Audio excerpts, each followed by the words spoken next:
Thomas, Percy, and James were looking at the early morning sky. "Everyone's so much happier when springtime comes," said Thomas. "Everyone except Sir Topham Hatt," grumbled James. "He seems to be working us harder than ever. I'm tired of these coastal runs." "Just wants everything to be ready for the holidays," replied Percy. "Anyway, salty air makes me all cheerful in my smoke box." "Pah!" snorted James. "It's the countryside that really gets me fired up. It's the only place to be." And he puffed away to collect his freight cars from the docks. Thomas and Percy had to take some empty freight cars to the scrap yards. In a siding, they saw an old coach. She looked very sad. "What are you doing here?" "They called me Old Slow Coach and told me I wasn't useful anymore. Now only the mice ride in me." "Well, you may be dusty, but you look in perfect shape." The yard manager appeared. "Come along. I have freight cars for you to take away." "Excuse me," said Percy's driver. "Can you tell us about this coach?" "Old Slow Coach. She's been here for years. She'll be broken up when we find the time." The engines were dismayed. "We'll try and help you," said Thomas. But he didn't know how. While James was enjoying himself. "This is the life," he chortled. But he was heading for trouble. One of the fuel cars was leaking. Then, suddenly, it caught fire. "Oh, help!" cried James. They reached a siding, and his driver gave the alarm. "It's fuel, and it's dangerous."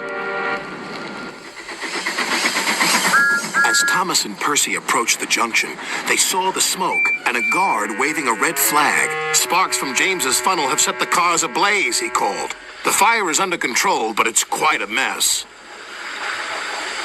"You said the countryside got you all fired up, James," said Percy, "but I didn't think you meant it in this way." "Ha!" snorted James. "It was the stupid car's fault, not mine."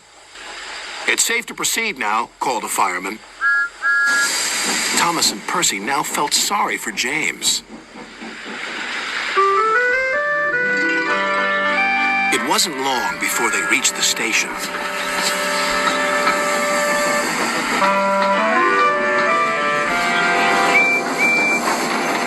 As they were having a long drink at the water towers, they suddenly heard a commotion. "What's the matter?" Thomas asked. "It's another fire at the workman's hut," replied Thomas's driver. "We better see what we can do."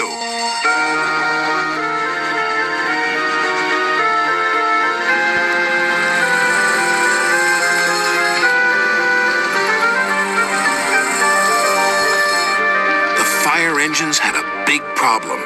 "We are completely out of water," cried a fireman. "We can't use seawater because it clogs our works. You'll just have to let that building burn." Then Thomas had an idea. "Why don't you use the water in our tanks? We've just refilled them." The firemen wasted no time. "You're very clever engines," chuckled their drivers. Soon the fire was out, but the hut where the workmen lived was destroyed. "The men can't sleep on the beach," said the foreman. "What about Old Slow Coach?" "She would be perfect for the workmen," said Percy. "Comfy, too," added Thomas. "What a good idea, Percy," said his driver. They phoned Sir Topham Hatt, who agreed.